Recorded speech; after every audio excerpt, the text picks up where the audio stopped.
So I was born in Taiwan in Pingtung. From what I understand, it was a room with a dirt floor. My father sent my mother away because that was traditional. When he found out I was a girl, he went into mourning and ran off out in the country and wouldn't let her come home until she didn't have me, which is typical. I am the 7th child, the 5th daughter, and I was very lucky because my American mother had a friend whose piano teacher was my Chinese mother. And she said, you know, my daughter's piano teacher just had a baby and they won't let her go home until she places the baby. So my American mother went over when I was 8 days old and saw me and called my father and said, Hank, you have to see the baby's in a room with a dirt floor. And he says, oh, just bring the child home. So that's how I got my new house. I've always been resourceful. So anyway, that's the beginning. And then my parents retired. For a while, we lived in East Palo Alto.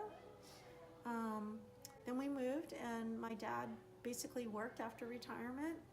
And I grew up in, I would say, Sunnyvale and Santa Clara. It was actually your typical a la Wonder Years growing up. We played outside and ran around. We were basically outside children. The next door neighbor kids, we would play together, but every once in a while, you know how kids get in fights, we'd get in a row, and they would, if I was alone, they would follow me after school and yell, "Ching Chong Chinaman." They'd throw things at me, you know.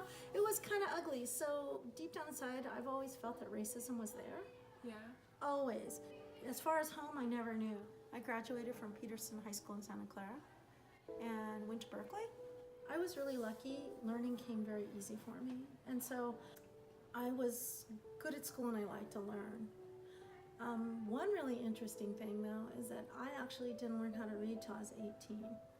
And the reason I didn't know how to read was because I had a vision impairment that was never diagnosed till I was 18, or 20 actually.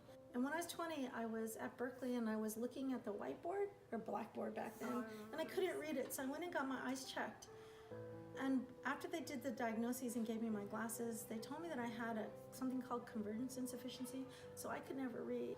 And so I had this thing for all of my life and I never knew it. So being shaped was that I didn't like to read at all, ever. And so nobody ever caught it. I was good at math and science because I didn't like to read, and you don't have to read in math and science, right? So social studies, language arts, right? It wasn't until I was 20 they got my eyes fixed. You can actually do therapy to do the convergence insufficiency to fix it. Once that was fixed, I could read and I could actually study better. So, but I was 20 before I was diagnosed. Got a degree in chemical engineering with a minor in business. Worked at IBM for 20 years. During the middle of that 20 years, I got my master's in electrical engineering from Santa Clara University. So that's actually kind of a weird thing too. And then after I left IBM, after I had kids, I didn't want to work full-time, so I worked part-time. Actually, I got married in 1985, so I've been married forever. But when I had my kids, I didn't want to work full-time, so I worked part-time. Oh my goodness, it's all a sacrifice, because believe it or not, I never wanted to get married. I never wanted to have a family, never. So first of all, my husband said, "Do you want to get married?" It's like, no, I don't. But and then later on, he wanted to have a family. So it was all a sacrifice because I was supposed to work all my life and do engineering and run a company.